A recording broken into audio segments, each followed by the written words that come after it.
welcome to Hoop Collective Podcast. Welcome to our periodic summer series where we take a look back at some recent drafts and we redraft them, knowing what we know now because we're all smarter. And doing that with us for the first time, we're so happy to have him, is Vince Goodwill. What up, though, Wendy? What up, MacMahon? Should I be playing a part of Bontemps today? Should I be angry and, all that? All right. And a veteran of this and, one of the best redrafters in all of redraft, Ben MacMahon. Howdy, partners. I'm not sure about that. I think I took Christian Brown 4th overall in last year's redraft. You shouldn't have brought that up. Like the Nuggets, I probably was a bit too high on Christian Brown. Hey, you didn't give us the good, we talk about the NBA. Oh, we talk about the NBA, but we're talking about the 2023 NBA draft. How are we going to decide the order here, Wendy? Okay, Vince, this is the role that you're going to have to play. There's certain things you know how to do a snake draft, right? I play fantasy football. I mean, come on, right? I don't play fantasy football, okay? And I botched the snake draft. And I know that some people think that I'm doing it as a bit, but I do mess it up. And I want the position where I always go in between you guys. Is that position second. 2? You're second. Okay. Yeah. And so you're just one at a time. All right. And, all right. But Benny and I, after the first round, Benny, I'll let you pick first. All right. Or well, I'll just say this. Would you rather be third or first? Would you rather have the obvious one or would you rather have to make a decision? Oh, no, I want the obvious one. Okay. All right. I'll be third then. So this is the 2023 draft. It's the Victor Wembanyama draft, which I think you're going to hear his name very soon. These are the guys who are up for extensions this summer. So it's a great time to evaluate. Most of them, at least. Some of them are on two ways, and there's one player aside from Wemby who has already signed an extension in this class. You are correct, and we'll see how early or if he goes. So we're going to redo the lottery here, and 2023. I will remember it very well, the lottery that year because Wendy. That's right. One of the most memorable. Why don't we just make this our SoFi Get Your Money Right memory lane here?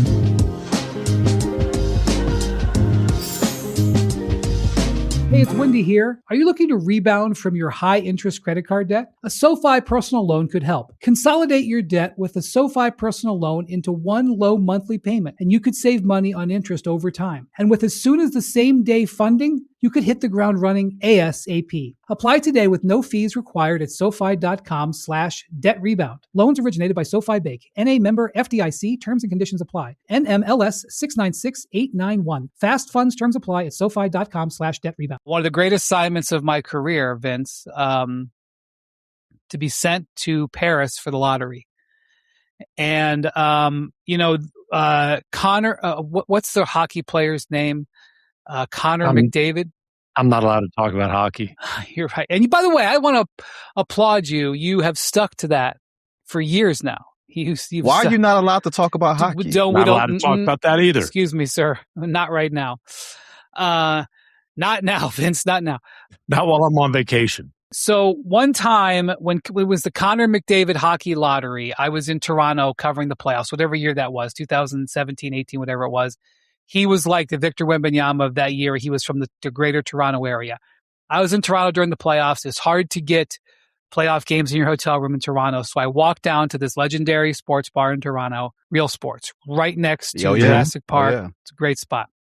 I walk in there. It was like a regular Monday or Tuesday night. I was hoping to see, I don't know.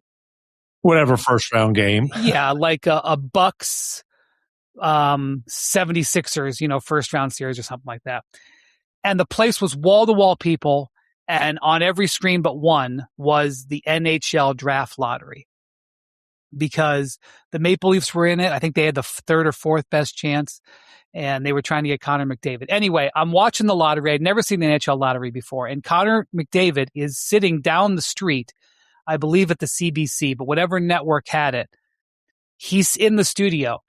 They open up the envelopes and discover, Jackson, help me out here, Winnipeg or Calgary or Edmonton, right? He said it was 2015, first of all. Oh, 2015. Boy, it's been years now. Edmonton? Yes. So Edmonton pull Edmonton. Edmonton wins the lottery. The Maple Leafs fans are all bummed because this is one of their favorite sons from Ontario, generational player, etc. And like 2 minutes after he finds out he's going to Edmonton, he's on set doing this interview. And I thought it was amazing. It was amazing television that he was going to be that, immediately you just found out your whole life you're going to be in Edmonton. Your thoughts, like real time answer. Yeah. And you were just trying to watch this. So you were looking to watch, the Bulls Bucks. It was Bulls Bucks. Okay. Well, listen, man, I don't even care what that game is. I don't remember anything about that game, but I always remember how amazing I thought that broadcast was. So years later, with the help of our colleague, Jonathan Givony, I'd spent some time with Victor and his agents and his family in Paris that year. And we had this idea and he was very willing to do it. And the lottery happens at 2 a.m. there. And so, we did it, and I went over there, and it was the last game of the regular season was that night. His team played the other Paris team in the French league. Last game of the French regular season. Which goes into May, I guess. Mm-hmm. I went to that game. They won. Victor played well. And then at 2 a.m. How cool Coulibaly play? He didn't play poorly. Okay. I have a whole nother story about Givony and Bilal Coulibaly. Should I tell this story right now? It's the summer. Why not? All right, finish. No, I'm not going to. This is a great story. I love this story. Okay. So just to illustrate how Jonathan Givony works. All right. So when I go over there in January, Bilal Coulibaly was kind of playing on their JV team. They have like the French league. They have their senior team, and then they have kind of a JV team they call the Espoir. Okay, and they play at like 3 or 4 o'clock. And Coulibaly had been playing on the JV team. Well, there was injuries or something. He was playing better, and they kind of promoted him to the big team. But there was all these GMs there to watch Victor. There was probably seriously 6 GMs in town, including, by the way, Brian Wright from the Spurs. The Spurs saw a lot of Wemby. Yeah. And, for a lot of years. And there was this young teenage prospect. So this team came in from this other team, and their JV team had this prospect that all these general managers wanted to see. A young, lanky wing by the name of Zachary Richeche, who I think was 16 or 17. Okay. And the GMs were all there, wanted to see Richeche play against Coulibaly. At the time, Coulibaly was like a bubble or late first round pick. But they were playing him on the sort of the varsity team, the big team. But these GMs, and so they knew that Givony had like a really good relationship with the head coach of Victor's team, Vincent Collet, who was the national team coach at the time. And I watched Givony successfully lobby, there you go. Lobby Collet into having Coulibaly play in the JV game. Just so it's a showcase him against Richeche. Yes, and then go play in the varsity game, which is what happened. And Coulibaly killed in this game. Had like 25 points, was awesome. I swear to God, he jumped 10 spots in the order after this game. And Givony, look, I don't, maybe Jonathan has a different version of events, but I'm just going to legend build. Givony talked Collet into doing this. Coulibaly plays against Richeche and then goes in the senior game. He played 2.5 quarters, then was the first guy off the bench, was a 6th man. Right out of 16-year-old sophomore coming up to the varsity and coming off the bench, or whatever. Well, maybe Coulibaly can play in a JV game real quick here because he needs to get bumped up. What about Richeche? Richeche, and not in this draft, but he won't go number 1 in the and when we do this again next year either. Well, so anyway, they play that game that night. Did Coulibaly play? I don't remember what he did. So they went to Nike's Paris headquarters on the Champs-Élysées. Is this a huge store?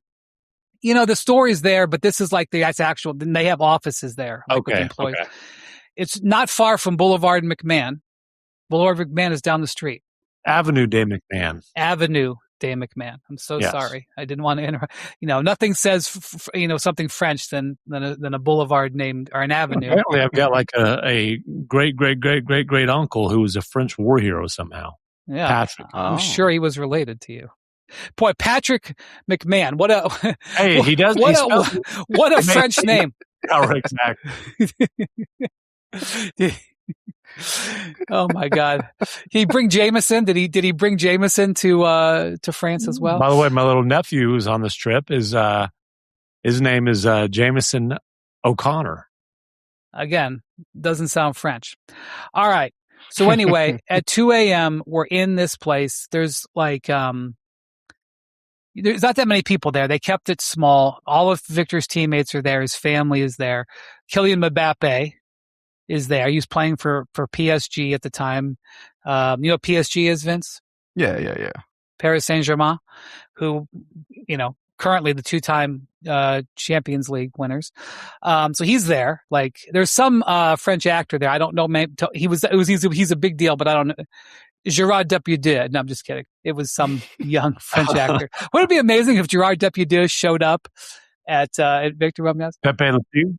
So here's the thing. So it was right in front of a Western East. It was our broadcast. So the deal is Victor's going to find out what happens, and he's going to come over to me. And he had like no time to do this. Because we had to get to the broadcast. I remember talking to the truck. I feel like it was a Western Conference Finals.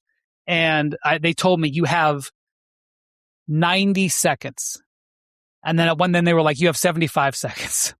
I think I recall it being like Joker was about to tip off. Okay. So it must have been. That was Lakers Nuggets, I think. Okay. I think that might be possible. Right. Yeah. All right. So I'm hearing the truck. The lottery is going on. And here's the thing. I'm hearing the live broadcast. We're connected through satellite, whatever, internet, whatever. I'm hearing the live broadcast, but it's being streamed to France. And so there's a delay. There's like a 4-ish, 5-ish second delay. So he all sits down with his family and his agent is there. And I said to his agent, Boona, I'm going to be hearing the teams that come out of these envelopes. Do you want me to tell you, like give you a sign, like which team, like, write it down or whatever so that you have some heads up? I offered that. And he said, only for one team. And I will not tell you what that team is. Maybe later in Victor's career, but there's only one team that Boona, not Victor, just Boona wanted to know who it was. But Victor was on the record as saying he didn't care. He wasn't like a place he didn't want, like, so it didn't matter. So yeah, so it was amazing. We had told him, like, I was trying to replicate the Connor McDavid moment, right? Like, this is what I was going for. And by the way, I wrote stories and did other hits there. Wendy's sensitive because it went viral. ESPN sent Wendy all the way to Paris for a 60-second interview. Well, you know why I don't like that? Because I literally then stayed up all night writing the story of the night, the written story. And I was like, I should get credit for staying up until then. I did get up in the morning. I was up straight through to noon the next day. One thing nobody can criticize is your work ethic. All right, anyway. So we get through, and Victor had been like briefed. Like, Victor, we got like 2 minutes once this happens because, on the broadcast, they, go to the Spurs. You won it, and all this stuff. By the way, thank you for that. What is that? A 4-year-old Wendy sleep update? Listen, some people have great stories of being up all night in Paris. I'm just not one of them. So it happens, and sure enough, Victor comes over, and I have 70 seconds. I think I squeezed out 3 questions. It was not a super memorable interview, although he was like excited to be a Spur because the Spurs are connected to France because of Tony Parker. Yeah, and they've got a pretty good history of drafting the 7-footers number 1 overall and turning them into or helping them develop into Hall of Famers. Anyway, that's the draft we're redrafting here. Yep. Now that I've just filibustered for all that stuff. You picking Scoot Henderson number 1, Vinny? All right, Vince, you're on the clock. This is a really difficult decision because you got both Thompson twins to pick between. But I am going to, of course, San Antonio, I'm going to take Victor Wembanyama. Very easy choice. I would say out of the last, 10 number one picks, he's probably the easiest, or maybe 20 since LeBron. I mean, I would say he's up there with LeBron. I remember, Woj created a little bit of a ripple when he said I think he said he might be the best prospect ever leading up to that draft. And, Wemby, like LeBron, and Wemby's got a long way to go, but like LeBron, Wemby came in the league with just a historical amount of hype and has lived up to it so far. Now, I don't know if he's going to do it for 24 years, but 3 years in, thank goodness the blood clot didn't derail anything, but the 1 year, 3 years in, Wemby is everything that you thought he was going to be. All right, so that's now my turn, right? It is. So really, this is kind of a tough spot here, one of the toughest spots, because you're going with a Thompson twin. Which twin am I going with? I mean, you don't have to go to Thompson twin. I would go Thompson twin, but I don't think the choice is between the twins here. It's not. Well, you're going to get to. I'm going with the Thompson twin. Okay. You can pick whoever you want third here, coming up in a second, and fourth for that matter. Yes, I can. Way to get that snake draft right. I am going with Amen Thompson, even though Ausar has come on extraordinarily strong. They both are having terrific careers. And I don't even really, I've watched Amen play a little bit more. He's got a little bit more of a history. His defensive intensity, although Ausar was the one who made all defense this year. They're both incredible. Their athleticism is tremendous. Amen just has a little bit bigger body of work. That's basically why I'm doing that. I mean, we could redraft this again in a year or two, and he's a better offensive player at this point. Look, by the way, big hire for the Houston Rockets, hiring Chip England, and obviously Amen's going to be his new pet project, as Lou Dort was, as Kawhi Leonard was before that, among others. And by the way, I obviously could go with Brandon Miller here. Brandon Miller has had a very good 3 years. I just look at Amen Thompson as a true difference-making defensive player. Obviously, his offensive game is still under development, but well, it is. But in this class, he ranks fourth in points scored, second in rebounds, and second in assists.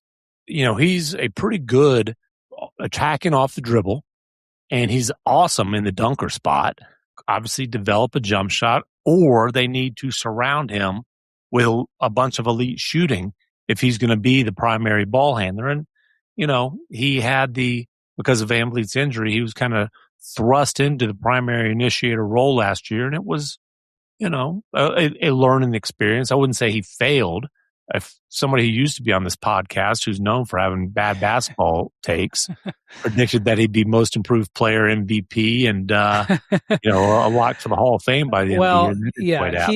He by the way, he has shot 54% for his career. He knows what his bread and butter is. It's just that his 3-point shooting is getting worse, not better. And he's just not going to get guarded in the playoffs, and that is definitely an issue. And so he doesn't have to be a 40% 3-point shooter. He just can't be a 20% 3-point shooter like he was this last year. I mean, I wonder if his best thing is playing off the ball. While that jumper develops. I think he was kind of putting us, I won't say a spot of disservice that the Rockets didn't go out and get a point guard, when VanVleet got hurt, to sort of stem the tide a little bit. But I felt like being thrown into the fire, he was okay. I think what happens when we do these redrafts is we remove some of the stigmas that happen in real time. Now we're criticizing his game where it is, but when you go to a redraft and the guy's being number 2, you're saying he's had a pretty successful career so far. So you're not dissecting the negatives as much as you are accentuating all of the positives that he has brought in his first 3 years. Yeah. And look, he averaged over 18 points a game last year, shooting better than 53% from the floor, more than 5 assists. But again, offensively now, where he's at his best is when he's in the dunker spot or when he's cutting. Him and Şengün have a really good chemistry when Şengün's catching the ball up around the elbow. So he's still evolving, kind of figuring out who he is as a on-ball playmaker. But I mean, him and his brother, there ain't 5 better athletes in the league. Those are the best 2 athletes in the league. Yeah, I was going to say there might not be any. Might not be any. Extension talk, him are going to be interesting, by the way. The Rockets have a recent history of negotiating hard with their own guys, Şengün being the primary example. But with Şengün, with Jalen Green, and very quickly last year with Jabari Smith, they got extensions done with all 3 of those guys. So we'll see. I'll also say, and I've said it many times, in terms of who they value the most on that roster, Thompson is at the very, very top of that list. I'm not talking young guys. I'm talking period. So, all right, you've got control. Okay, so number 3 pick's going to be Brandon Miller, and remember there were a lot of eyebrows raised when Charlotte took Brandon Miller over Scoot Henderson, and clearly, that decision has ended up being the right decision. He last year averaged better than 20. Really, last 2 years averaged better than 20 points per game. You'd like to see him be a little bit more efficient within the inside the 3-point arc, but shot at 38% last year from 3. Great big size. long wing, great size wing. And it's still he's a little bit older, 23 years old. I mean, but I don't have any hesitation taking him at number 3. I do think 4 gets to be a little bit. Oh, a little spicy. Do it, MacMahon. Do it. I know what you're thinking. Do it. It's a tough decision here. So you mentioned Ausar. I don't think I'm not sure he's even the best. I shouldn't say that. I was going to say I'm not even sure he's the best defensive player on the board. I'm not going to go that strong, but I am going to take Cason Wallace over Ausar Thompson. And the reason I'm going to do that, one, Cason Wallace also was an all-defensive player last year. Cason Wallace taken 10th by the Thunder. Technically taken by the Mavs, and there was a trade down. The Mavs dumped Davis Bertans. What was what was the trade? I don't remember that, and I don't remember the dynamics. The Mavs traded down and got Lively at 12, and the price for that was they dumped Davis Bertans' contract. That was the lottery pick that they secured and got fined. Was it 500,000? Yep. That was the top 10. Remember that top 10 protected Knicks pick, and they ended up with 10. And it took tanking late in the season, to make sure that happened. And I think we're going to find out, Cason Wallace has shown flashes of some real offensive potential, especially this year during the stretch when Shea was out later in the season.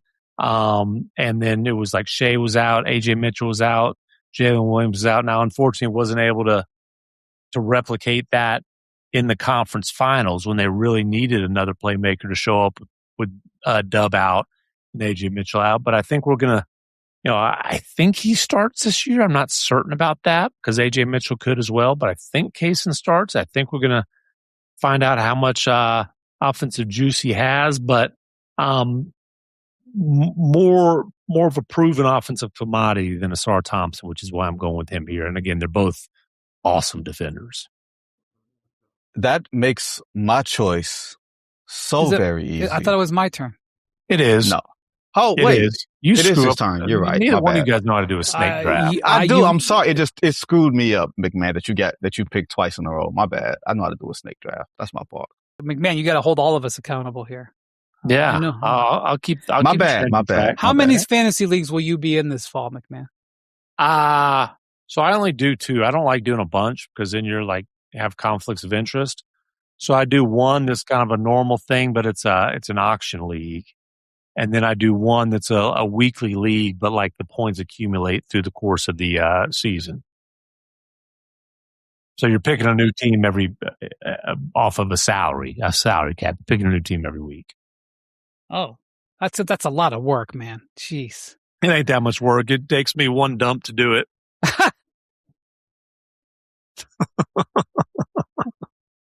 Wow. Oh, we love him. We're not going to give him away. We're going to hold on to him.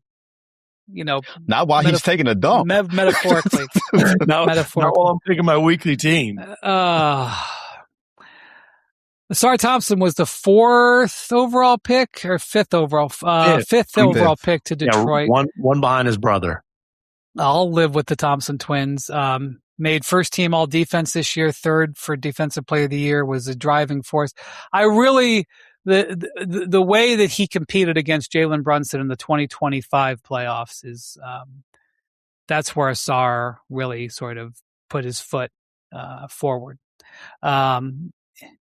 Led the league in steals per game this year. Averaged 2 blocks in the playoffs, 2 blocks and 2 steals in the playoffs this year. Like, you rarely see that. Like, he was just a freak as far as rim protection, and you don't see that with guys in his position. My thing is he's just such a limited offensive player. He's even more limited than his brother. I think he's only made a handful. Yeah, he averaged 9.9 points per game this year. He's not nearly the playmaker. 9.9 points. He's made 38. He's made 38 3-pointers in 195 regular season games. Yeah, and so listen, defensively, they're as good as it gets, both of them. And I would give him the nod defensively over Wallace just because of the versatility. Wallace is 6'3", the Thompsons are 6'7". Like they can guard anybody and everybody. But my choice is based purely on the offensive limitations of Thompson. No, I'll say this as somebody who's watched him closely. For one, and this, I don't know if this is news or anything like that, but I think there's a lot of people within the Pistons organization that hold him as the second best player on this team and not Jalen Duren, even though Duren made the All-Star team. And that affects these discussions. Yeah, that's been reflected in Duren's contract negotiations over 2 summers now, and that are still unresolved. He's one of those guys, you don't pay to watch anybody play defense in the league, but when you see somebody compete the way that he competes, like he competed against Harden and Donovan Mitchell in the second round in that series. Like he loves taking on the challenge. So I think he's one of those culture guys. Like if you take him and you're a losing sort of program and he walks into your building, he ups the care factor. And I think, to me, that's why I would have taken him if Wendy had passed him up for, anybody else. Plus, you're a Detroit guy. Yes, that's right. Yes. The he Detroit didn't put NBA. on the Hennessy glasses. I wore them on the air today for did NBA you? Today whenever this is aired. Yeah. So okay. Yeah, people will be fine. I guess this is my pick now, right? Number 6 man? pick. You got 2 of them. I got 6 2 and of 7. them. Yep. Keyonte George from the Utah Jazz. Like, I know people don't pay attention to the Jazz. He was the 16th pick in that draft. Yep. That was one of the picks that they got from the Rudy Gobert trade, if I'm not mistaken. Believe that's accurate. And he's made incremental steps. Like he made a huge leap last year. He took the leap, even though he had the hamstring injury that sort of cost him toward the end of the season. He had tankitis, I believe. That's a shame. It's very look, when someone says they have a hamstring injury, I tend to believe that they have a hamstring injury. I'm not accusing Danny Ainge of any chicanery. Tim MacMahon. They paid their fine and they're just fine with the way it worked out. And by the way, now they have one of the most exciting backcourts in the league with Keyonte George joined by Darren Peterson. And it is going to be really fun to see how those two, who they've already developed a really, good relationship, knew each other a little bit before. Yeah, they're represented by the same agency, which always is a basis to go forward. They met before that even with through the trainer, I believe, Phil Beckner, who works with Damian Lillard and a bunch of other guards.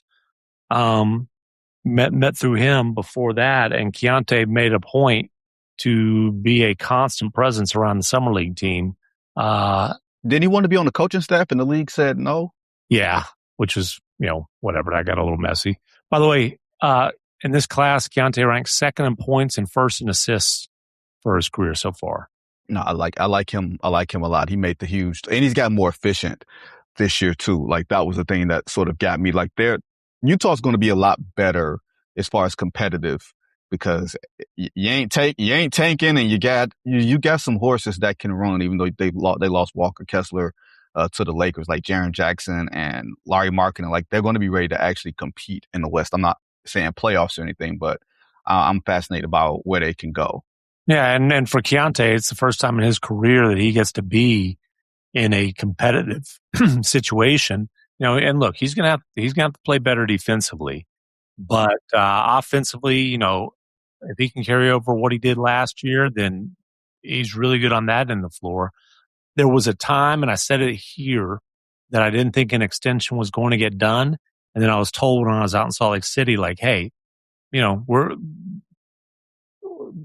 a little bit more optimism than there was in late June. It's not going to be a max number if it's done this summer. He might be paid more if he waits. This is just one of those classic situations where you always got to be thinking about the second apron or not even the second apron, but you always got to be thinking about the aprons because you just, even if your books are in good shape and whatever, you can make an overpay and it can bite you in the backside for the next 3 years. And so, well, and listen, they traded for Jaren Jackson Jr. He makes a lot of money.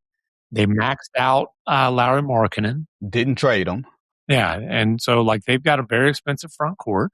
Now they did save some money by the sign and trade with Walker Kessler, but no question you got to and look, they're looking at this thing long term, and they're hoping certainly that Darren Peterson's going to be the guy who gets a huge contract extension here in a few years. Number 7, Vince. This is where it gets tricky. Oh yeah, this is what we're here for. Now we're here to roll up the sleeves and act like we know the NBA.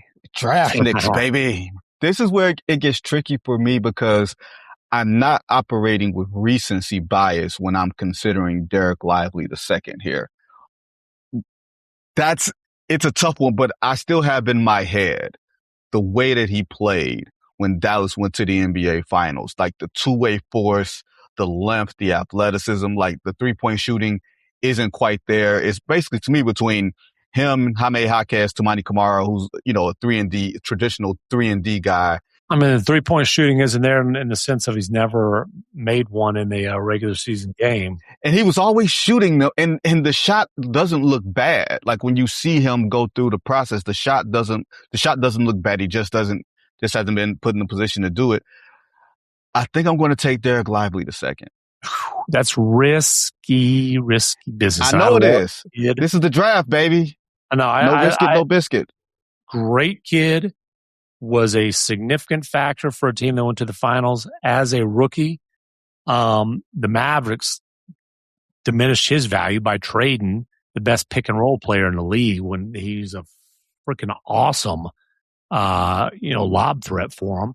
But here's where, and this is no great analysis, but it's just tough, man. When you look at games played, rookie year 55, second year 36. Last year, 7. He's had that foot and ankle that's been operated on multiple times now. I really hope that it can be a case like, Embiid, for example, where there's the foot problems early in his career and he was able to get past that and have a hell of a career. Obviously he's dealt with injuries throughout his career, but he's going to be a Hall of Famer. Big men with those kind of foot problems, it's scary.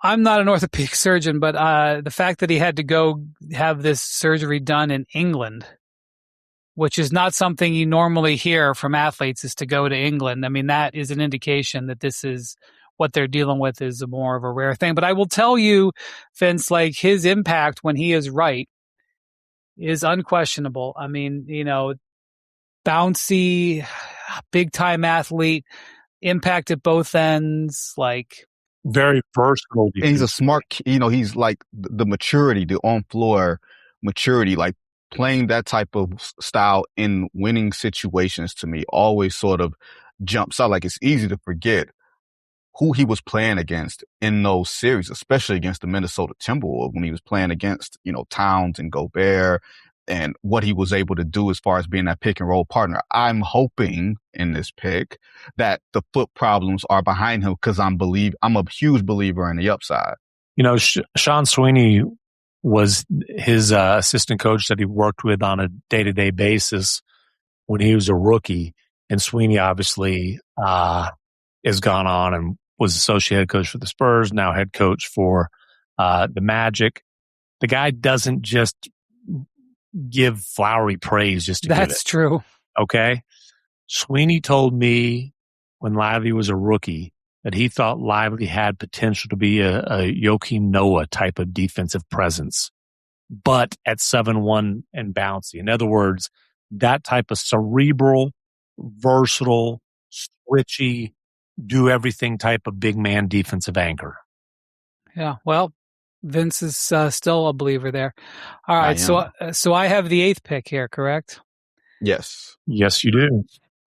The 8th pick in 2023, by the way, was Jarius Walker to the ended up with the Pacers, just so you know. I am going to go with Toumani Camara here. Okay. And that is the guy other than Wemby who's already had an extension.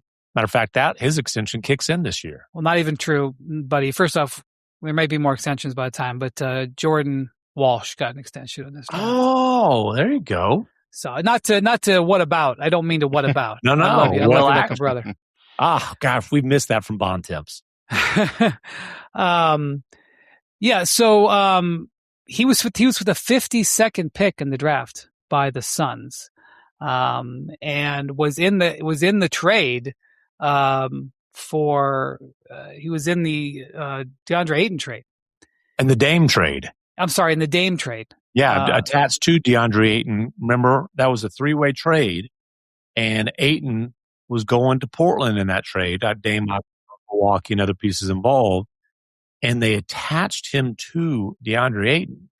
And I covered the Suns' regular season opener. They opened against the Mavericks that year. It was in Phoenix, and David Fizdale was on the Suns. He was the Suns' lead assistant at the time. And I was just talking to him, and he said, man, because I said, what do you think about the trade? And it's like, I can't believe that we gave up Camara. I tried to talk him out of it. Like, he told me he thought Camara was going to start for the Suns that year. He did. He started 50 games that year. Yeah. For the Blazers. Yeah. It was a different situation. He's, we talk about great defensive players. He's an awesome defensive player. I voted for him on the all defensive team this year. He made the all defensive second team as a second year player. He played all 82 this year. And I put him on the team. He did not make it. It's competition. Well, and he's shooting 37% from three for his career, which that was a big question. Yeah, he's definitely become on better volume now than he was when he first got into the league. You can see it. Yeah, shot 7 per game last year. I don't know if you could say he could defend 1 through 5, but under certain circumstances, he probably could defend 1 through 5. But certainly can guard 2, 3, 4, just about any 2, 3, 4 in the league. And last year signed a 4-year, $82 million extension, which is kicking in this year, I believe. So, by the way, ranked 7th in this class in scoring. That's not nothing. And has proven himself to be a quality star. I'm curious what the Blazers do, by the way, with their starting lineup. I'm curious about a lot of things about the Blazers. I know this is true, but like if he's starting and Denny Abdia is starting, and obviously you got to start clinging. Which guard's not starting? Drew Holiday? I don't know. Anyways. All right, MacMahon. I'll take Scoot here. All right. I'll take Scoot here. He was the number 3. It was number 3. I mean, again, people were surprised he didn't go second. He showed some real flashes in their playoff series last year. I honestly, I just asked what guard's not starting, and I mentioned Drew Holiday. Obviously, there's Dame, there's Ja. I don't know where the hell Scoot fits in this whole picture. And if he doesn't fit, then I would, do you trade him? He has not lived up to what people thought he was going to be. But he is 22 years old, and has shown at least some flashes. There's still talent there. I don't know if it's superstar potential like people thought. But there's still some sort of a player there, and I'm okay with taking him 8 right here. All right. I think I was 9. Jackson wasn't 9? Yes. No, 9. That was okay. 9? I'm not very good at counting. Okay. Yeah. I'm holding you accountable now, buddy. All there right. you go. And you got the 10th pick too, I believe. I'll take Anthony Black. Ah, good one. That's who I was going to take. Yeah, who had a bit of a breakout season last year. Really, a lot of it was just the volume went up. But as the volume went up, he maintained his efficiency, even got a little bit more efficient, and averaged 15 per game last year. And he's another one. Like, this is honest. There's a lot of really good defensive players in this draft, and he's another one of those. 6'7". I remember talking to Mosley about him. When he was a rookie, Mosley just talked about, like, he thought he had just elite defensive potential as a 6'7" guy who could really move, who wants to guard, long wingspan and all that kind of stuff. Yeah, I don't know if he's a point guard. He's one of those guys, like, he's not a pure point guard, and that 3 really needs to develop for him to be like a high level starter, but he's been productive, and there's a lot more potential there. By the way, Taylor Hendricks went 9 to the Jazz in the original draft. Been a disappointment for them. They've had a lot of successes with drafting young guys, but this one, he hasn't done it yet. And then number 10 we mentioned earlier was Cason Wallace. He hadn't done it yet. He's not going to do Utah because they traded him. That's correct. Right. So, by the way, you know who number 11 in this draft was? Jett Howard. Now with the Texas Legends, the Mavericks G League team. So actually, my bad. He's on a 2-way deal. Yeah, he just recently signed. Yeah, I saw that people had unearthed. Mike Schmitz, our former colleague, had they unearthed. How he had really praised Jett Howard ahead of the. Every time, like, a Maverick would be having a good summer league performance or whatever, they'd find a Schmitz tweet for when the guy was like 15 years old playing in some place you never heard of. Right. Yeah, well, the Schmitz has definitely been leaning into acquiring international players. Yeah. Not Jett Howard. Jett Howard up your way, Vince. It's a Michigan man. Yeah, he was a Michigan man. He's a, Nepo baby. Those things tend to happen sometimes. So he was a lottery pick. He did okay. We'll see how the rest of his career goes. All right. So I'm between 2 players here. I'm not going to say which because I don't want to jump in front of Vince. I'm probably going to take, not probably, I am. I'm going to take Jaime Jaquez here. Yeah. Mm-hmm.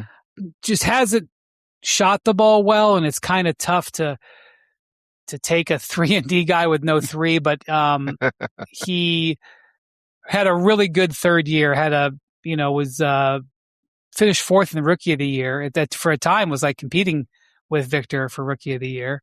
Obviously Victor was going to win that, but he had a really good start to that season. And his second year, he was just really had a sophomore slump and bounced way back. Shot 51% this year. Not good on threes, just 32% on threes, but an excellent multi-dimensional player, can do a lot of different things. Averaged 15 points a game off the bench. 74 of the 75 games he played off the bench. So that is the role he had in Miami. Now he's been traded to Milwaukee, so I'm not really sure how that's all going to work out there. I don't really know how their team will go, but he's a tank who can initiate offense. He's kind of a little bit. He's not as tall as Denny Avdia, but guys just bounce off Denny Avdia. And it's the same thing with Jaquez when he's getting downhill, and they did that. They ran the offense with fewer screens and all that kind of stuff. And Noah LaRoche. He really just plays with an edge. Yeah. When he's fully engaged, just plays with an edge. You always feel him. Very much of a Heat player. Totally understandable why the Heat drafted him. It really followed coming out of UCLA. All right, Vince. Oh, by the way, the pick. Oh, I already said Jett Howard went here in the draft. Okay, 12th pick to Vince Goodwill. This is where it gets tough because Jaime Jaquez was going to be my pick. This is where it gets to what I like to call, how good are these dudes? Now there's still one guy. No, not like, I'm not saying in a bad way, MacMahon. Relax. I'm just saying.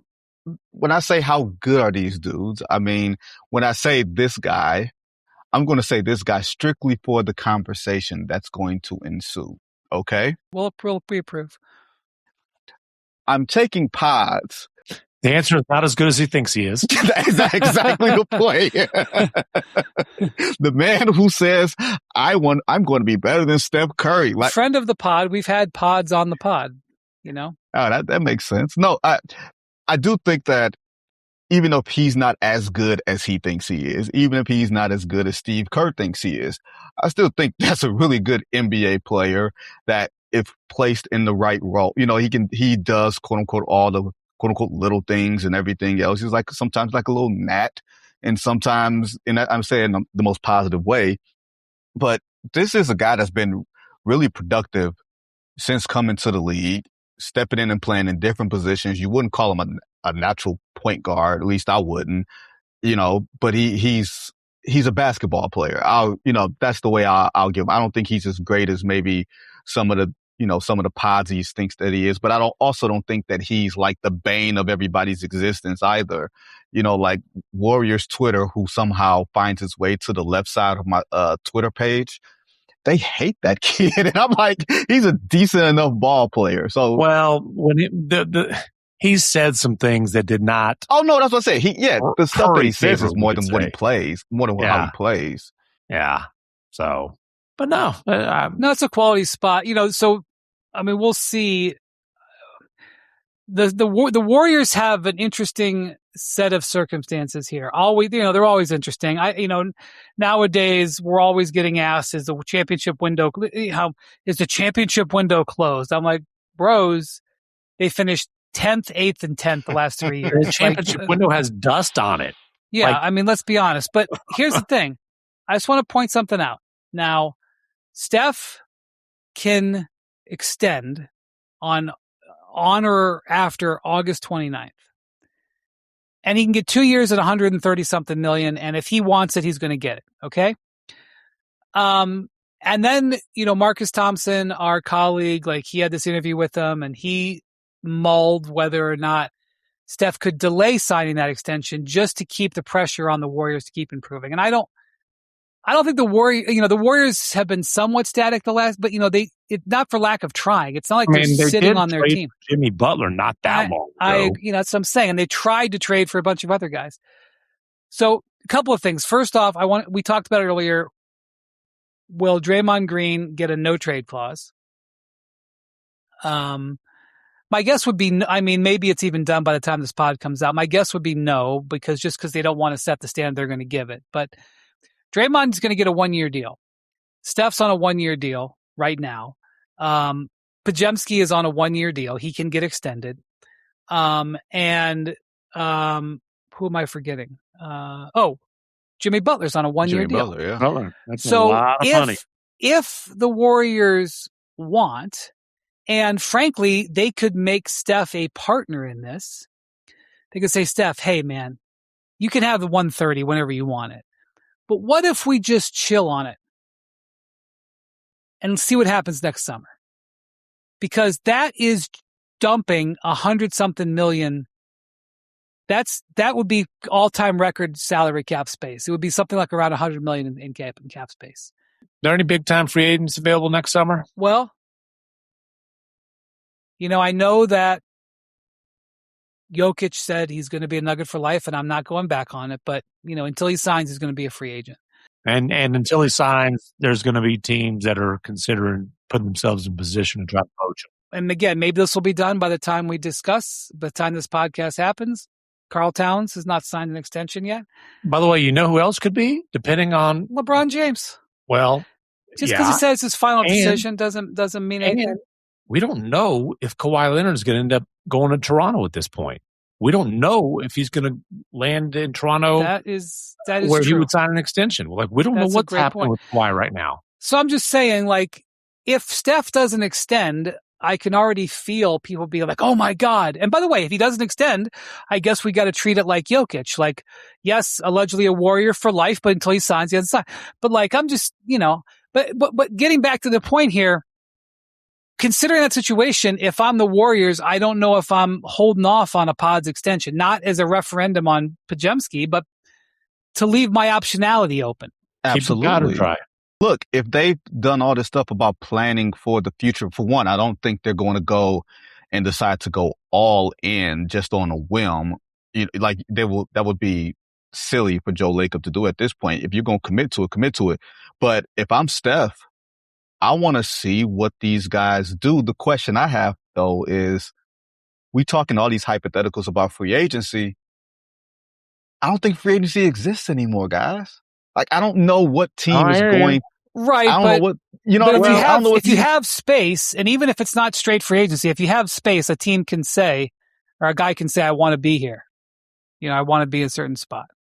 I mean, that's modern free agency, is getting traded into it as opposed to walking directly into cap space. But your point is taken. If I'm Steph, I'm not signing that extension right now. Have they earned his trust in this way? Like, I go back to the 2 timelines thing, and I know it's been ad nauseum. We've probably talked about this in various platforms, but Wiseman, Moody, Kuminga, maybe Moody too much lesser because he was the 14th pick. You wind up taking that and getting what you can out of it. But that's where it comes back to bite them. Like, they didn't, to me, if I'm Steph, I'm saying, you guys have not fully believed in me as a leader for a championship team. That's why you go and try to commit to this 2 timeline thing as opposed to riding me. So who says Steph wants to be around there for that? Like, don't use Steph being a good guy against him, or the PR of knowing that Steph doesn't want to be the bad guy against him. Like, I think you get your feelings hurt playing that way. That's just me. I agree. Sorry. All right. MacMahon, is this you to finish this out here? It is me. We've got 2 more.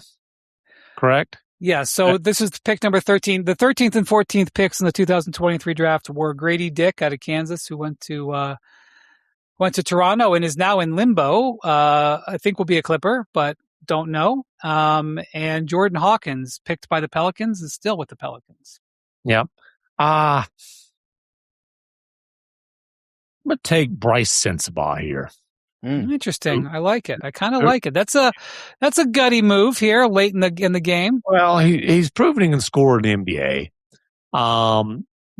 He hadn't had a chance to prove that he can be part of a winning team. He'll get that opportunity. Was taken 28th by the Jazz. And, kind of a big-bodied, not kind of, really a big-bodied 6'6", 235, bench scorer, shooter. Will Hardy refers to him as the crock pot. He ain't microwave. He doesn't heat up that quick. I have not heard that was his nickname. Yeah. When he gets hot, he gets really hot. When that crock pot gets cooking, he can get cooking. But he shot at 38%. We always appreciate Buckeyes.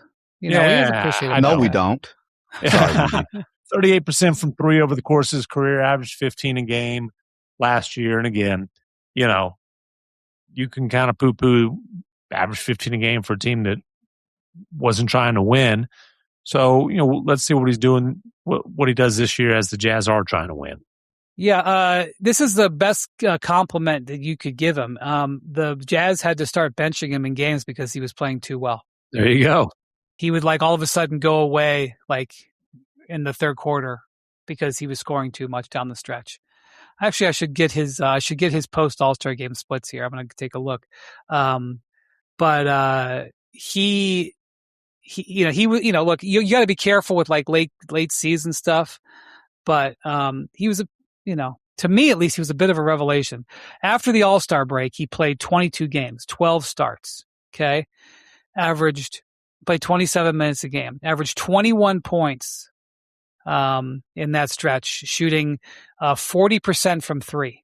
Now, I will readily acknowledge that he was not getting a lot of stops during that stretch. Well, I will readily acknowledge I was not watching the Jazz at all post All-Star game, so I'm looking straight at the stats. I know you watched that one game they played against Memphis. Well, that was a legendary performance on all sides. Where they blew out the Grizzlies, which showed you how hard the Grizzlies were tanking. Yeah. All right. And the 14th pick, which back in 2023, I already said Jordan Hawkins. All right, go ahead. Is this me too? Yeah, I think so. Okay.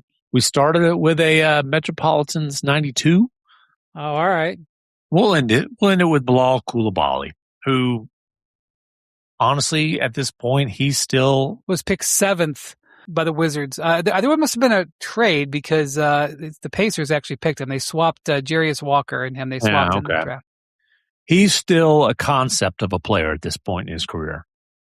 The concept is he is a good size in terms of height, super athletic wing. It's 3-point shooting has gotten worse over time. Listen, there are concerns here about a lack of progress, a lack of development. He's been in a god awful developmental situation because the Wizards have been, just a mess during his entire career. But this is a swing on the concept of a super athletic, good size wing. Still very much of a prospect. I don't have anything else to say. I wish him the best. All right. Hey, by the way, you turned 22 years old this week. Still happy birthday. Was he there? Was he there? I think I messed this up, by the way. I think Vince was supposed to pick twice. Did that happen? I think so, but it's all good. We got there. MacMahon was like, I was supposed to pick twice. You went full Bontemps. Hey, pal. Hey, pal. What are we doing here? The Atlanta Hawks picked Kobe Buffkin in this draft. We just missed him at the 15th. That didn't work out so well. Bontemps would never have allowed that if he was. Listen, in every draft, there's going to be some rough ones in there. No, the greatest drafters get picks wrong. We've mentioned a few of them. Jalen Hood-Schifino is another one in there. There's some bricks. It's okay. Some bricks happen. But you know what?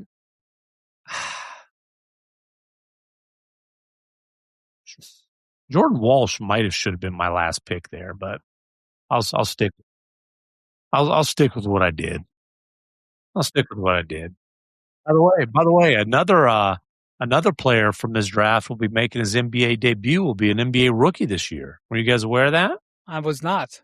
Yeah, the Mavericks in the Santi Aldama trade, they got the rights to Tariq Biberovic.